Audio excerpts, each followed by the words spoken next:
Good morning, sheep fans. Cammy's the name, sheep's the game. It is a miserable day here in Ayrshire, but we've got jobs to do that cannot wait. My sheep are literally dying of fluke. The title is accurate, it's not just clickbait.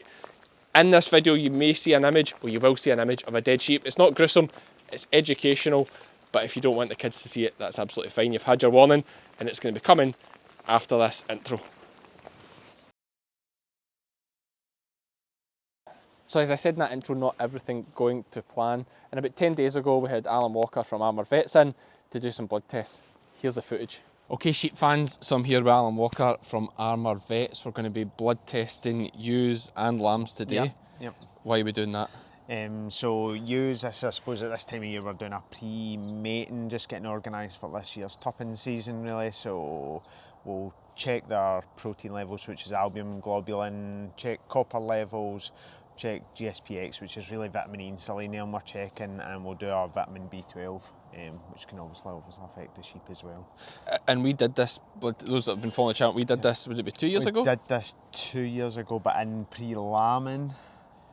No, it was pre-tupping. It was pre-tupping. Because I was thinking about bolusing. Yes, you were going to bolus the sheep pre-tupping, but we found we weren't actually needing the boluses at the time. So. Yeah, so and I can't remember what it cost at the time. It was about £100 or somewhere about that. There, yeah. But you know, a pound a head. I've probably saved about £1,000 since we did that 2 years ago. Yeah. So I thought, for all the investment it is, let's do it again and make sure everything's, because things can change. Things can change with the seasons. Really, depending on some weather conditions. Sometimes you get some leaching or some minerals out of soil, especially got a wet year. We've obviously had a dry summer, so we'll get them bled and see what's happening on them. And always try and be quite progressive and go with the science route. But I was very much, when you told me they're fine, they don't need anything, I was very much like I shouldn't say a typical farmer, but I'm like, he says that, but I'm looking at the whole winter, I'm going, panicking, I'm like, I hope these ewes scan alright. It's like, is that you alright there? It's like, I don't know if Alan's right here, I've always bolused them. And then they actually end up scanning 10% up. Not that that had anything to do with not bolusing. Not bolusing, but they were fine without it, really. And it's just, actually, you've got the labour saving and the bolus costs. It's the worst job. Yeah, it's a long job. Maybe not now we've got this bit of kit. It might be a bit easier. And hopefully the blood testing will be a bit easier as well. Exactly. We'll try it in this as well. So Alan's going to get these samples just now. We'll show you him take the samples dead simple. Obviously gives you another example of why this machine is very handy, and then we'll show you the results later on in this video. So we'll run some sheep up and get some blood tests. Perfect.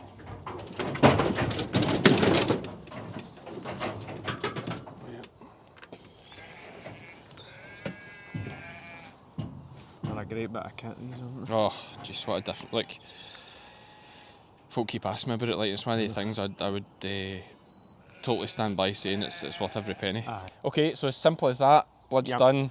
Bloods are done, we'll get them posted off. They go away to the lab at Edinburgh University, really, at their lab, so they'll get run, and we should have results in about a week. I thought you were going to say you'll have them back at their leisure. At their leisure. Just whenever they feel like it. Yeah. Due to Alan being a busy vet, we haven't been able to meet back up and discuss the results on camera. He has phoned me though and informed me that the ewes have a cobalt B12 deficiency, and that 9 out of 10 of the sheep tested were showing very high globulin and low albumin levels. They also had high GLDH. This all points towards liver issues, most likely caused by liver fluke. So just after Alan was in and did the bloods, we had this sheep drop dead. Perfectly good, fit sheep, in fact, incredibly fit sheep. So straight away, kind of warning signals there, says to Alan, and sure enough, 9 out of 10 that we blood sampled had signs of really high, whatever Alan said there, and that made it obvious that they're under severe stress and they have fluke. I think what was making me think we wouldn't have fluke, probably the media. All we've heard all summer is about this dry summer, this drought, but actually here in the west of Scotland, it's been an incredible summer, like in terms of a combination of rain and heat. I mean, grass everywhere here just now, so we're very lucky in that regard. I mean, it'll start raining now and it'll probably rain for the rest of the summer, for the winter. That's the other side of being a wet place, but I'd rather have that than the extreme drought that they're having down in England.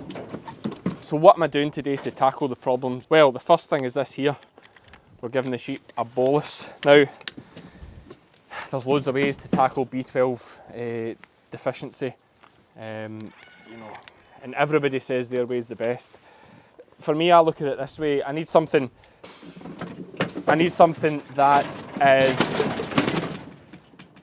I only need to do once, because most of these sheep will be moving to 5 different farms for the winter. So if I only need to do this once, rather than maybe a drench that needs done every however many weeks. Allegedly, they last 6 months. You hear a lot of mixed stories about that as well. But for me, realistically, I just need them to do, if they did 4.5, I'd be quite happy. And then we'd been to that stage of the year where we're giving them either some concentrate feed, or, well, they'll definitely be getting Crystalex blocks by then anyway, and they'll get anything they need from the Crystalex. So that's the bolus side of things. There is copper and iodine in this bolus as well, selenium, cobalt, they're all the main ingredients of this bolus. So these sheep are well covered. We haven't bolused these sheep for 2 years, because blood work showed they weren't needing it. This year I thought, let's redo the bloods again, as we explained there, and sure enough, I'm glad we did. They're deficient in cobalt B12, which can have a real impact on sheep, especially early pregnancy. It really affects growth in lambs, but also like early pregnancy, it can be quite detrimental to the lamb. So important to get this topped up.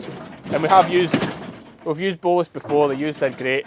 I'm quite happy that this is the way forward for my system. But I do say, like, never go by what some guy on social media says about animal health. Speak to your vet. So I use Alan a lot, I use Farm Vet Films, I use Kaz for a lot of advice.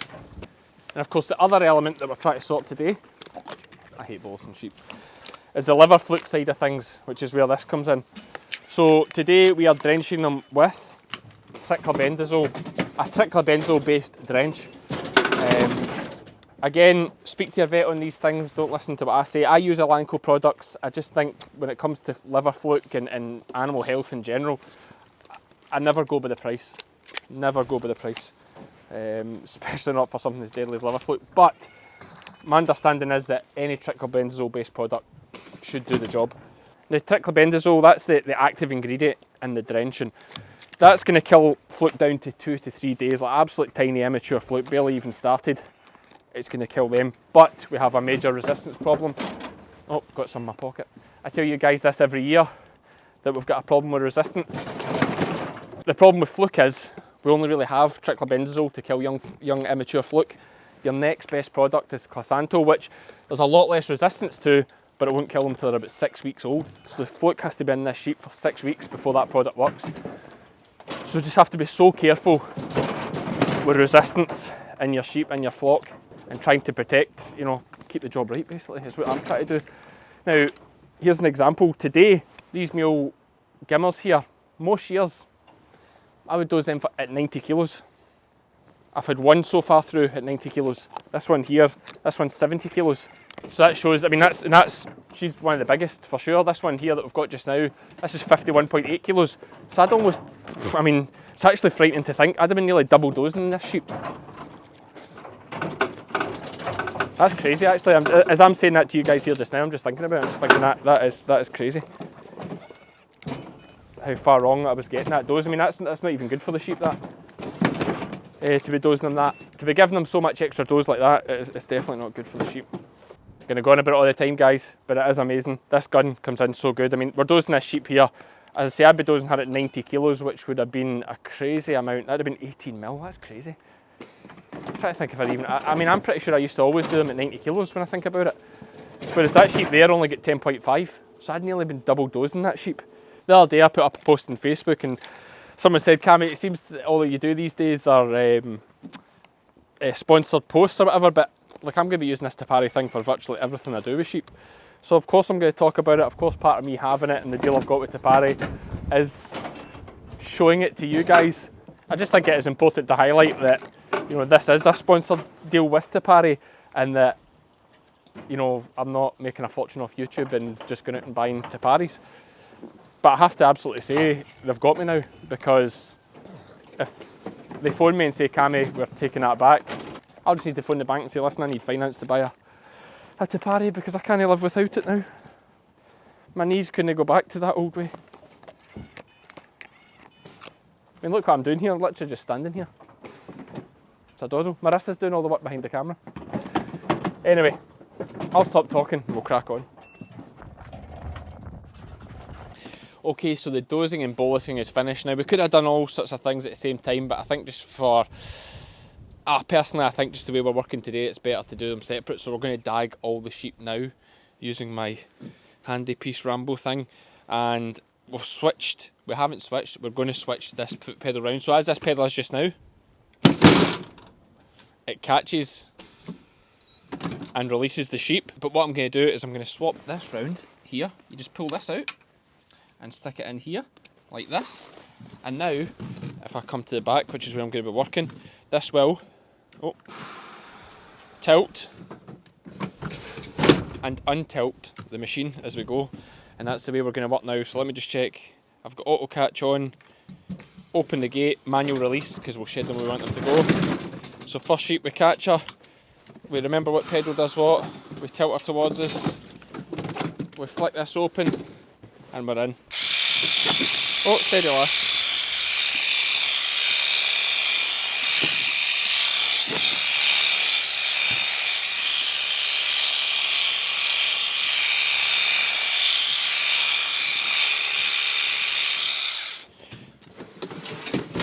Back down and away. Just that simple. So that's all we're going to do now, but 200 odd times. Let's go.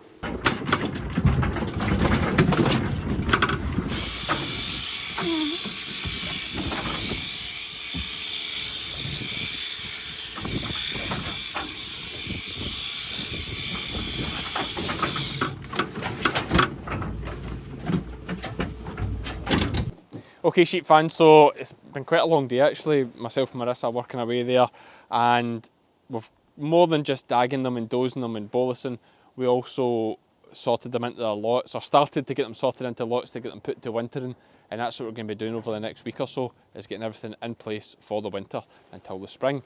So one thing I wanted just to pick up on and sort of conclude with was the fact that we had 234 sheep dozed there, and the average weight of those sheep was under 60 kilos.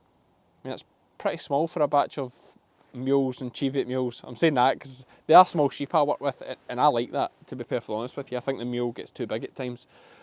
But, like, I only had one or two maybe over 90 kilos. The rest were under, and I would usually dose them all at 90 kilos. So I've essentially saved a third of my drench.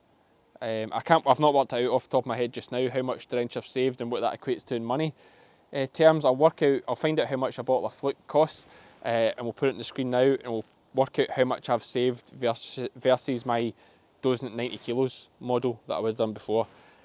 For me, it's not about the money side of things. I'll be honest, I couldn't even tell you how much that bottle of fluke stuff costs, because I need it.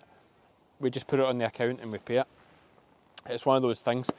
Anyway, that's it. I hope you've found this informative, and yeah, we share the good with the bad. We're lucky we've just that one sheep's died suddenly like that. Don't get me wrong, but I mean, sheep die. Like we do, we have sheep die from time to time, so we'll go around, check them, there's a sheep dead. But unusual for a big fit sheep to be dead. Usually maybe it's an older one, or we've been jagging her for a couple of days, and these things. Very unusual, that sudden death like that. So if you guys are having something like that, I mean, you can never rule out pneumonia, but quite often you'd think to see the ears down, snotty noses, or even if she's lying dead, you'd see a snotty nose most of the time from pneumonia pasturella.